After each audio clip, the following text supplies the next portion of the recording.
guys, it's Tammy, and I hope everybody had a good Valentine's Day yesterday. Today I'm going to take you on a mukbang. And what is a mukbang? It's a video of me eating. And I'm just giving you a sample of what carnivore is like. You could do this on keto too. I mean, it is awesome. What I have here is 20 ounces of 90-10 ground beef. And I have exactly 10 2-ounce patties that I fried up in the pan.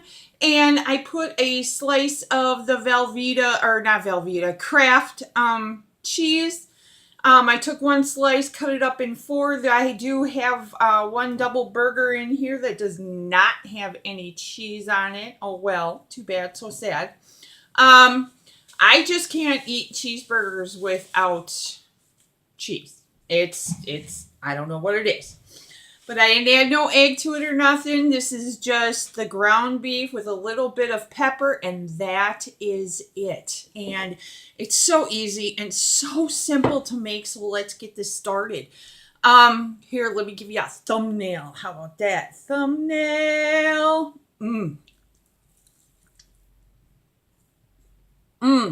So good.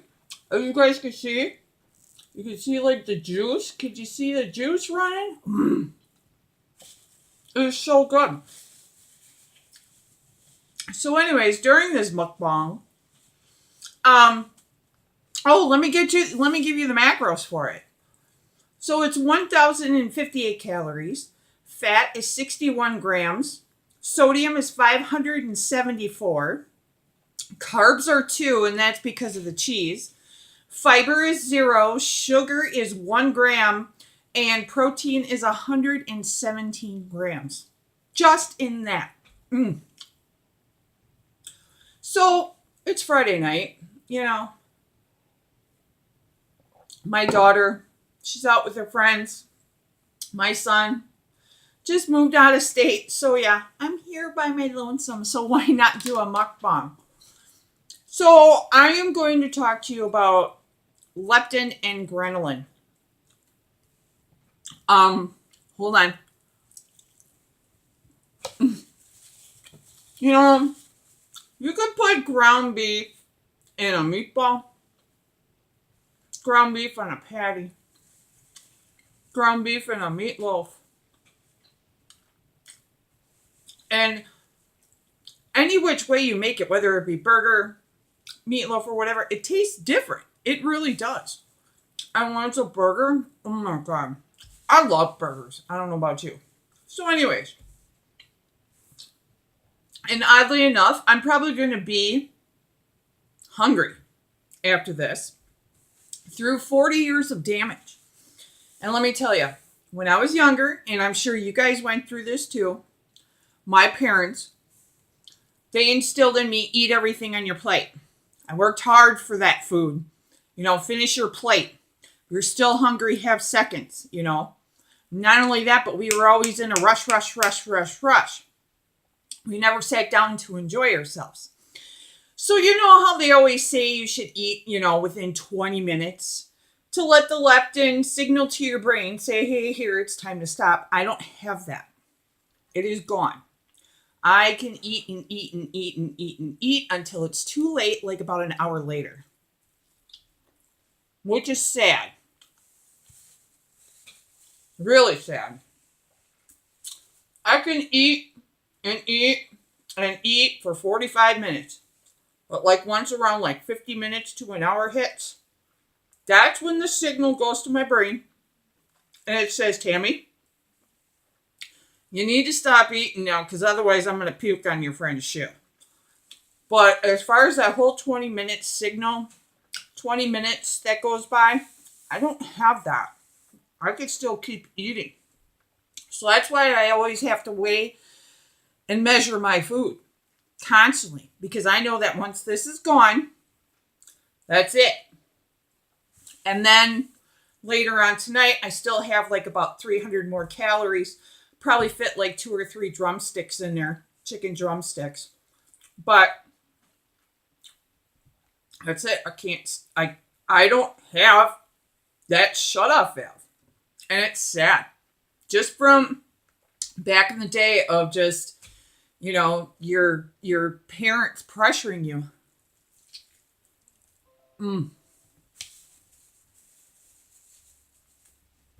To finish what you're eating, finish what's on your plate. Even though you were full and you wanted to say, hey, I can't eat no more, and you still have food on your plate, my parents always made me eat that food anyways.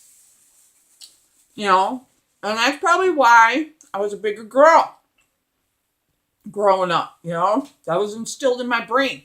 My mom and dad worked hard to make that, money. My mom worked hard or my dad worked hard putting that food on, making that food on the plate. I better finish it, even though I was full. So, and I noticed I started doing that with my daughter too, when she was younger. And she was kind of getting a little thicker, on the thicker side. And I'm like, what am I doing? I'm instilling the same bad habits.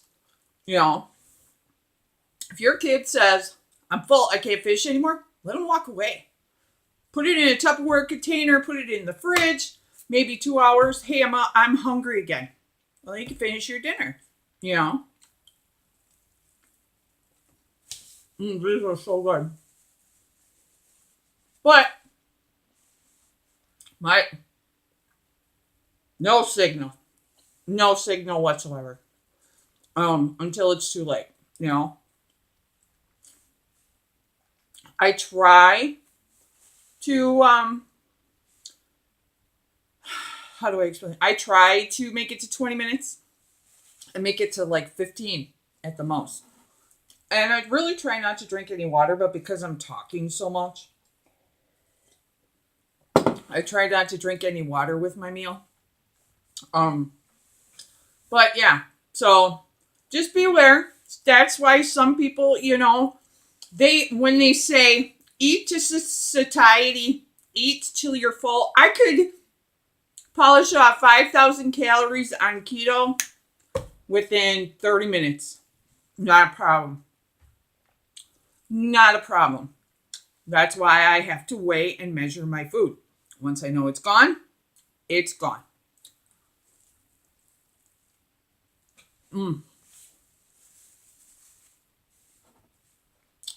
7 minutes in, not bad. So yeah, so I'm sitting at home here with the cat, which is right next to me, waiting for me to, give her a little bit, but that's not happening. But my daughter, she's a teenager.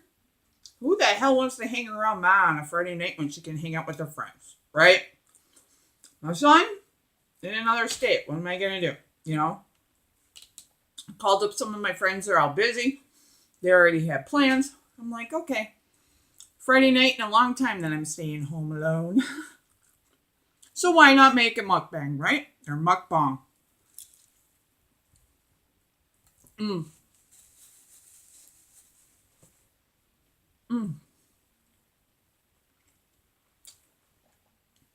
Now, if I was doing keto, I would have like a little bit of mayonnaise. I would wrap it up in lettuce with tomato and avocado and a little bit of, ketchup and just devour it. But I'm not going to take a chance. I introduced cheese yesterday and I did pretty well with it. I do have to say. So I'm going to start introducing some cheeses. I know it's a little too soon. When you're doing carnivore, you should always stick with one spirit animal for the first week or two. Of course, first week I went raw. I was eating beef raw, chuck steaks, things like that. I wasn't eating ground beef raw. Wasn't going there. Second week, I decided to cook it. I knew butter was going to be okay. I had no problems with butter whatsoever. I have not tried avocado oil, and I have not tried extra virgin olive oil. Yeah. I don't like coconut oil. No, I just don't like it. To me, it's just like way too greasy.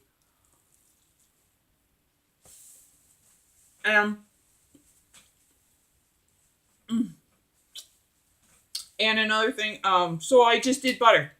Excellent on it. Lean, no bloating, stomach issues, nothing. Didn't feel, and it was, it's so nice to be relieved from it not feeling like no, you're not getting none. To feel like I didn't eat glass, and it was cutting up my intestines and everything like that. And it's so nice. And can you overeat on carnivore? Yeah, you can. I mean, at first it takes an adjustment. A lot of people say, again, eat to satiety. If you got that signal that turns, your stomach from on to off, then go for it. But otherwise, you gotta weigh it. You gotta weigh and measure your food. I can't stress that enough.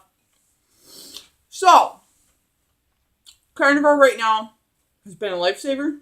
I love it. It does get kind of boring. Because you're like, okay, so, second week, okay?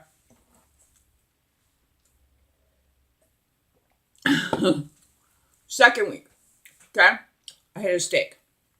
I was like, oh, my steak is cooked. I like it between like rare and medium rare. And I like it in between there. And I'm like, oh my God, this looks so good. And then for dinner, I had another steak. And I'm like, yes. Oh my God, it's going to melt in my mouth. And you can, oh, you know what I mean. When you get a nice piece of steak that's got a lot of fat on it. And that fat, you bite into it, it's like, oh. Well, by the second day, lunchtime, it was like, yeah, steak. And then it was dinner time, and it was, yay, steak. Well, that's when I switched it up to burgers.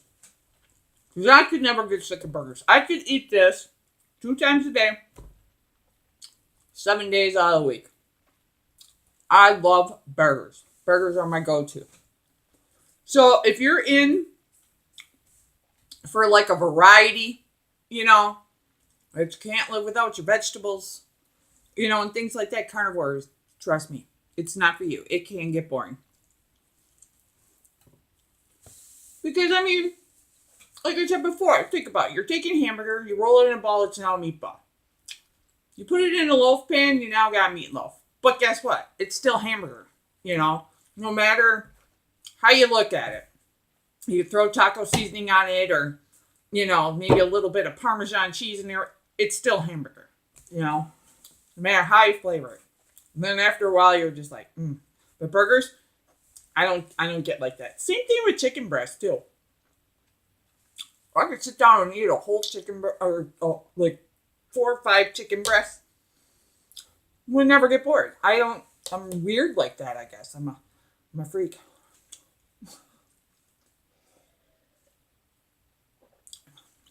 So, anyways, back to what I was going to say before. Excuse me.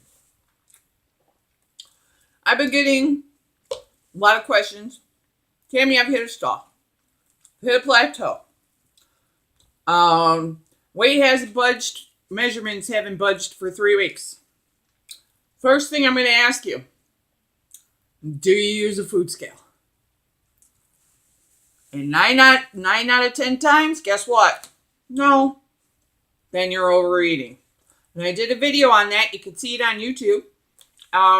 You'll see a video with my food scale and oatmeal. I used oatmeal as an example.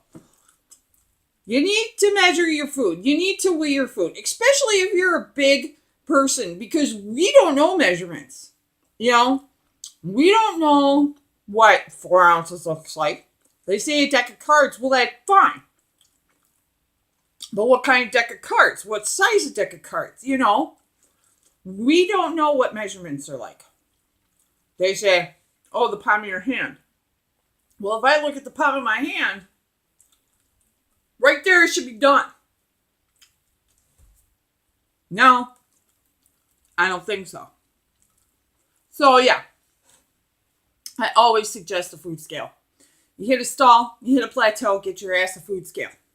I ain't gonna lie. You're gonna be like, oh, but I hardly eat anything at all. And Carb Manager says I only eat 900 calories.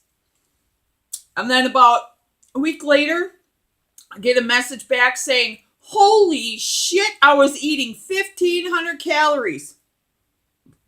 Cha-ching. Get a food scale. Do you have to use it for life like I do? No, you don't have to use it for life. There's days where if I'm cooking like hamburger, a couple days in a row, I pretty much know what 4 ounces looks like. Even though I eat more than 4 ounces at one sitting, I know what 4 ounces looks like.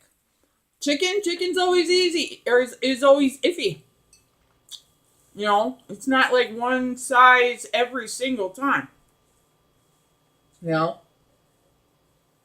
So get yourself a food scale. Another thing that I always get asked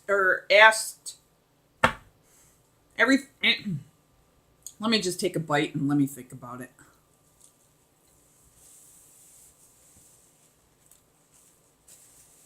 I get asked a lot too. To my heart failure peeps, about sodium. You do not have to do the 3,000, 4,000, 5,000 milligrams of sodium. You do not have to do that. I only do 1,500 a day. I could push it to like 1,800. If I go to 2,000 for a couple of days, I'm bloating.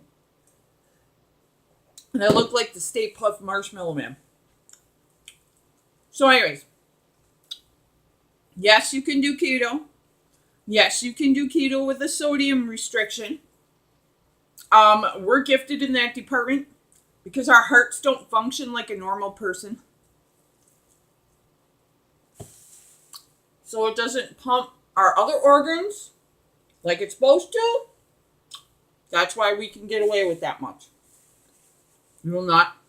As long as you hit your limit, though. So if your limit's 1,500, you try to get as close to that as you possibly can. You don't want to be doing 1,000 milligrams. I never recommend anything under 1,000 milligrams anyways, because your body does need sodium. So yes, you can do keto when you have heart failure or dilated cardiomyopathy or any kind of heart condition. Well, trust me, you'll feel better in the long run. And that's it, you guys. All done. See, now, like I said, we're 18 minutes in.